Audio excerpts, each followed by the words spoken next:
നമസ്കാരം, മലയാളി വാർത്തയിലേക്ക് സ്വാഗതം. മുഖ്യമന്ത്രി പിണറായി വിജയനെ വെട്ടി കമൽഹാസൻ. ഇത് സ്റ്റാലിന്റെ പണിയാണോ എന്നുള്ള ചോദ്യമാണ് ഉയരുന്നത്. അതായത് കേരളം അതിദാരിദ്ര്യ മുക്തമായി എന്നുള്ള സർക്കാരിന്റെ ആ വമ്പൻ പ്രഖ്യാപനം, അത് ലോകം മുഴുവൻ കാണെ വലിയ ഒരു പരിപാടിയാക്കാൻ തന്നെയായിരുന്നു, ഗംഭീരമാക്കാനായിരുന്നു സർക്കാരിന്റെ തീരുമാനം.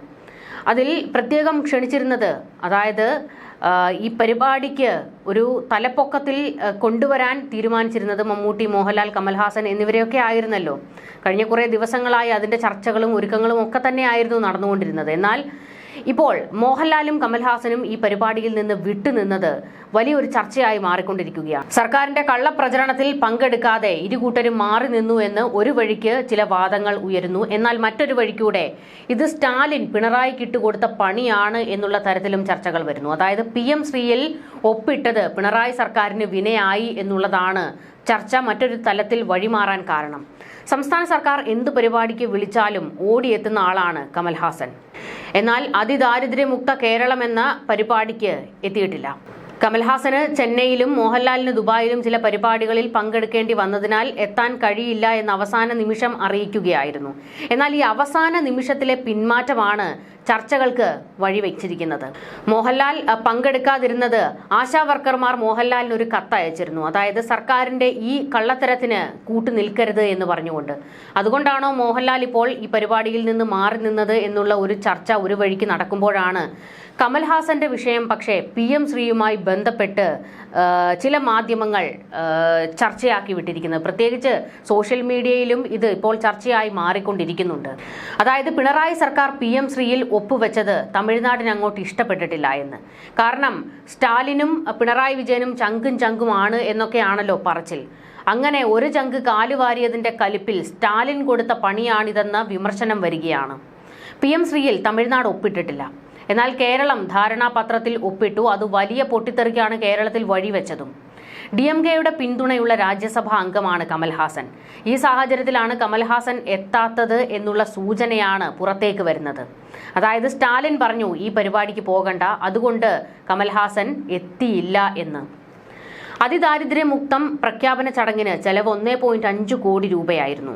പണം കണ്ടെത്തിയത് ഷെൽട്ടർ നിർമ്മാണത്തിനുള്ള 52.8 കോടിയിൽ നിന്ന് വകമാറ്റിയാണ്.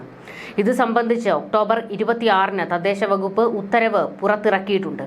ഇതോടെ വാസസ്ഥലത്തിനുള്ള ഫണ്ട് 51.30 കോടിയായി കുറയും. അതായത് ഈ പദ്ധതിക്ക് വേണ്ടി എടുക്കേണ്ട പണത്തിൽ നിന്നാണ് സർക്കാർ അതിദാരിദ്ര്യ മുക്ത പദ്ധതി കൊഴിപ്പിക്കുന്നതിന് വേണ്ടി, ഒരു പരിപാടി നടത്തുന്നതിന് വേണ്ടി ചെലവാക്കിയിരിക്കുന്നത്. തദ്ദേശ വകുപ്പ് പ്രിൻസിപ്പൽ ഡയറക്ടർ ആവശ്യപ്പെട്ട പ്രകാരം 25-ന് ചേർന്ന സ്പെഷ്യൽ വർക്കിംഗ് ഗ്രൂപ്പ് യോഗത്തിലാണ് ഇതിൽ തീരുമാനമായത്. ഈ വിവാദത്തിനിടെയാണ് താരങ്ങൾ പിന്മാറിയതും വലിയ തിരിച്ചടി ഉണ്ടാക്കിയിരിക്കുന്നത്. PM ശ്രീയിൽ കേരളം ധാരണാപത്രത്തിൽ ഒപ്പിട്ടതോടെ BJPക്കെതിരായ പോരാട്ടത്തിൽ DMKയെ CPM ഒറ്റപ്പെടുത്തിയെന്ന ധാരണ പൊതുവെ ഉയർന്നിട്ടുണ്ട്. ഈ സാഹചര്യത്തിലാണ് കമൽഹാസൻ വിട്ടുനിന്നത് എന്നാണ് ചർച്ചയായി മാറുന്നത്. ആരോഗ്യ പ്രശ്നങ്ങൾ ഉണ്ടായ ശേഷം മമ്മൂട്ടി പങ്കെടുക്കുന്ന ആദ്യ പരിപാടിയായിരുന്നു ഇത്. ആശമാരുടെ സമരം തീർന്നതോടെ ചടങ്ങിനെത്താൻ മമ്മൂട്ടി സമ്മതം അറിയിക്കുകയായിരുന്നു. കൊച്ചിയിലേക്ക് മമ്മൂട്ടി 2 ദിവസം മുൻപ് വന്നതും ഇതിനുവേണ്ടി തന്നെയാണ്. മന്ത്രി P രാജീവ് മമ്മൂട്ടിയെ കണ്ട് ചർച്ചയും നടത്തിയിരുന്നു. അത് അംഗീകരിച്ച് മമ്മൂട്ടി എത്തിയത് മുഖ്യമന്ത്രി പിണറായി വിജയന് വലിയ ആശ്വാസമായി. കാരണം മോഹൻലാലും എത്തിയില്ല, കമൽഹാസനും എത്തിയില്ല, മമ്മൂട്ടി കൂടി എത്തിയില്ലായിരുന്നുവെങ്കിൽ പണി പാളിപ്പോയേനെ. അതുകൊണ്ടാണ് അവസാന നിമിഷം മമ്മൂട്ടി മാത്രം ഒരാശ്വാസമായി മാറിയത്. PM ശ്രീയിൽ കേരളം ഒപ്പിട്ടത് തമിഴ്നാട് മുഖ്യമന്ത്രി MK സ്റ്റാലിനെ അലോസരപ്പെടുത്തിയിട്ടുണ്ട്. കേരളത്തിൽ നിന്നും തമിഴ്നാട് ഇത്തരം ഒരു കാര്യം പ്രതീക്ഷിച്ചില്ല. ഈ സാഹചര്യത്തിൽ കമൽഹാസനോട് പോകേണ്ടതില്ല എന്ന നിലപാട് DMK അറിയിച്ചു എന്നുള്ള ചില വിവരങ്ങളും പുറത്തേക്ക് വരുന്നുണ്ട്. സ്ഥിരീകരണമൊന്നുമില്ല. ഇതനുസരിച്ചാണ് കമൽ വരാത്തത് എന്നാണ് ഇപ്പോൾ കേരളം മുഴുവൻ ചർച്ചയാക്കി മാറ്റുന്നത്. മോഹൻലാൽ എത്തിയില്ലെങ്കിലും കമൽഹാസൻ എത്തുമെന്ന് തന്നെയായിരുന്നു പിണറായി വിജയൻ ഉറപ്പിച്ചിരുന്നത്. എന്നാൽ അവിടെ പണി പാളി. ഇതിനിടെ സംസ്ഥാന ചലച്ചിത്ര അവാർഡ് പ്രഖ്യാപനം നീട്ടിയതുപോലും ഈ ചടങ്ങുമായി ബന്ധമുണ്ടെന്ന പ്രചാരണം സോഷ്യൽ മീഡിയയിൽ സജീവമാണ്. ഇതെല്ലാം പരിഗണിച്ചാണ് കേന്ദ്ര സർക്കാരിൽ നിന്നും ഫാൽക്കെ അവാർഡ് നേടിയ മോഹൻലാൽ അതിദാരിദ്ര്യ മുക്ത പരിപാടിയിൽ നിന്നും വിട്ടുനിന്നത് എന്നൊക്കെ പല രീതിയിൽ ചർച്ചകൾ കൊഴുപ്പിച്ചു വിട്ടുകൊണ്ടിരിക്കുകയാണ് സോഷ്യൽ മീഡിയ. കഴിഞ്ഞ മാസം സംസ്ഥാന സർക്കാരിന്റെ അനുമോദന ചടങ്ങിൽ മോഹൻലാൽ എത്തിയിരുന്നു. മുഖ്യമന്ത്രിയുമായി വേദി പങ്കിടുകയും ചെയ്തു. എന്നാൽ സർക്കാരിന്റെ പ്രധാന പരിപാടിക്ക് വന്നതുമില്ല. അഭിമാന നിമിഷം എന്നായിരുന്നു അതിദാരിദ്ര്യമുക്ത കേരളം പദ്ധതിയെക്കുറിച്ച് മുഖ്യമന്ത്രി നിയമസഭയിൽ പറഞ്ഞത്. പ്രഖ്യാപനം തട്ടിപ്പെന്നാരോപിച്ച് പ്രതിപക്ഷം സഭ ബഹിഷ്കരിക്കുകയും ഒക്കെ ചെയ്തിരുന്നു. തട്ടിപ്പെന്ന് പ്രതിപക്ഷം പറയുന്നത് സ്വന്തം ശീലം കൊണ്ടാണെന്ന് മുഖ്യമന്ത്രി ഇതിന് മറുപടിയും കൊടുത്തു. അതിദരിദ്രരില്ലെന്ന അവകാശവാദം ശുദ്ധ തട്ടിപ്പെന്ന് പ്രതിപക്ഷ നേതാവ് വി.ഡി. സതീശൻ മാധ്യമങ്ങളോട് പൊട്ടിത്തെറിച്ചിരുന്നു. പച്ച നുണകളുടെ സമാഹാരമെന്നും സഭാ സമ്മേളനം സർക്കാർ പ്രഹസനമാക്കിയെന്നും വി.ഡി. സതീശൻ പൊട്ടിത്തെറിച്ച് മുൻപ് മാധ്യമങ്ങൾക്ക് മുൻപിലൊക്കെ സംസാരിച്ചത്. 4 വർഷം മുൻപ് ഇങ്ങനെ ഒരു പദ്ധതി സർക്കാർ പ്രഖ്യാപിച്ചിരുന്നു. അതായത് പിണറായി സർക്കാരിന്റെ ഭരണകാലത്ത് ഇവിടെ ദരിദ്രരുണ്ടാകില്ല, ഭക്ഷണം കഴിക്കാതെ കിടക്കുന്ന ഒരു മനുഷ്യരും ഉണ്ടാകില്ല എന്നൊക്കെയുള്ള പദ്ധതി 4 വർഷം മുൻപ് ഇവർ പ്രഖ്യാപിച്ചതാണ്. എന്നാൽ അതിനു വേണ്ടിയിട്ടുള്ള എല്ലാ നീക്കവും അതിശക്തമായി നടത്തും എന്നൊക്കെയുള്ള പ്രഖ്യാപനം ഇടയ്ക്കിടെ പറയാറുമുണ്ട്. എന്നാൽ ഇറങ്ങാൻ ഒരു 6 മാസം മാത്രം ബാക്കി നിൽക്കെ സർക്കാർ തിടുക്കപ്പെട്ടാണ് ഇപ്പോൾ ഇങ്ങനെ ഒരു പദ്ധതി പ്രഖ്യാപിച്ചിരിക്കുന്നതും അത് അതിഗംഭീരമായി ആഘോഷിച്ചിരിക്കുന്നതും. അപ്പോഴും ചോദ്യം ഉയരുന്നത് ഈ നാട്ടിൽ അതിദരിദ്രരില്ലേ എന്നുള്ളതാണ്. ഉണ്ട് എന്ന് പറയാൻ പലരും പല ഉദാഹരണങ്ങളും ചൂണ്ടിക്കാണിക്കുന്നുമുണ്ട്. പിന്നെ എന്തിന്റെ അടിസ്ഥാനത്തിലാണ് സർക്കാർ ഇങ്ങനെ ഒരു പ്രഖ്യാപനം നടത്തിയത് എന്നുള്ളതാണ് ചോദ്യം. പുതിയ ഒരു മാതൃക കൂടി രാഷ്ട്രത്തിന് മുൻപാകെ നാം സമർപ്പിക്കുകയാണെന്ന് പറഞ്ഞ മുഖ്യമന്ത്രി കേരളം പല ക്ഷേമ പ്രവർത്തനങ്ങളുടെയും പരീക്ഷണശാലയാണെന്നും അതിദാരിദ്ര്യ നിർമ്മാർജ്ജനത്തിന്റെ കാര്യത്തിലും നമ്മുടെ പരീക്ഷണങ്ങൾ രാജ്യത്തെ ഇതര സംസ്ഥാനങ്ങൾക്ക് പ്രയോജനപ്പെടുത്താൻ കഴിയുന്ന മാതൃകയാകുമെന്ന് പ്രത്യാശിക്കാമെന്നും മുഖ്യമന്ത്രി പറയുകയുണ്ടായി.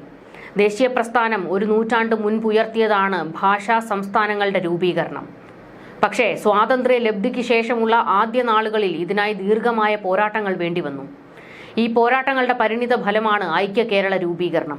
ഐക്യ കേരളം എന്ന മലയാളിയുടെ സ്വപ്ന സാക്ഷാത്കാരം യാഥാർത്ഥ്യമായ ശേഷം 69 വർഷം ഇന്ന് പൂർത്തിയാവുകയാണ്. ഓരോ കേരളപ്പിറവി ദിനവും നാം ആഹ്ലാദത്തോടെ ആഘോഷിക്കാറുണ്ട്. എന്നാൽ ഈ വർഷത്തെ കേരളപ്പിറവി ദിനം കേരള ജനതയ്ക്കാകെ ഒരു പുതുയുഗ പിറവി ദിനമാണെന്നും മുഖ്യമന്ത്രി പറഞ്ഞിരുന്നു. അതിദരിദ്രരില്ലാത്ത ആദ്യത്തെ ഇന്ത്യൻ സംസ്ഥാനമായി നമുക്ക് കേരളത്തെ മാറ്റാൻ കഴിഞ്ഞു എന്ന കാരണത്താൽ ചരിത്രത്തിൽ ഇടം നേടുന്ന കേരളപ്പിറവിയാണ് ഇന്ന്. ചരിത്രപ്രധാനമായ ഒട്ടനവധി നിയമനിർമ്മാണങ്ങൾക്കും നയപ്രഖ്യാപനങ്ങൾക്കും സാക്ഷ്യം വഹിച്ചിട്ടുള്ള നിയമസഭയാണിത്. നവകേരള സൃഷ്ടിയുടെ ഒരു നാഴിക കല്ലുകൂടി പിന്നിടുന്ന ചരിത്ര മുഹൂർത്തത്തിലാണ് ഈ സഭ സമ്മേളിക്കുന്നത്. 2021 പുതിയ മന്ത്രിസഭയുടെ സത്യപ്രതിജ്ഞയ്ക്ക് ശേഷം ചേർന്ന ആദ്യ മന്ത്രിസഭാ യോഗത്തിൽ എടുത്ത പ്രധാന തീരുമാനമായിരുന്നു അതിദാരിദ്ര്യ നിർമ്മാർജ്ജനം. നിയമസഭാ തെരഞ്ഞെടുപ്പ് വേളയിൽ ജനങ്ങൾക്ക് നൽകിയ ഒരു പ്രധാന വാഗ്ദാനം നിറവേറ്റുന്നതിന്റെ തുടക്കം കൂടിയായിരുന്നു ഇത്. ഇതേ തുടർന്ന് 2 മാസത്തിനുള്ളിൽ തന്നെ അതിദരിദ്ര കുടുംബങ്ങളെ കണ്ടെത്താനുള്ള പ്രക്രിയ ആരംഭിച്ചു. തദ്ദേശ സ്വയംഭരണ വകുപ്പിന്റെ ആഭിമുഖ്യത്തിൽ കേരള ഇൻസ്റ്റിറ്റ്യൂട്ട് ഓഫ് ലോക്കൽ അഡ്മിനിസ്ട്രേഷന്റെ നേതൃത്വത്തിൽ ഇത്തരം കുടുംബങ്ങളെ കണ്ടെത്താനായി നിയമസഭാംഗങ്ങൾ, തദ്ദേശ സ്വയംഭരണ സ്ഥാപനങ്ങളിലെ തെരഞ്ഞെടുക്കപ്പെട്ട പ്രതിനിധികൾ, കുടുംബശ്രീ പ്രവർത്തകർ, സന്നദ്ധ പ്രവർത്തകർ, ഉദ്യോഗസ്ഥർ എന്നിവർ ഉൾപ്പെടെ സജീവ ജനപങ്കാളിത്തത്തോടെയായിരുന്നു ഈ പ്രക്രിയ നടന്നതെന്നും മുഖ്യമന്ത്രി പറഞ്ഞു.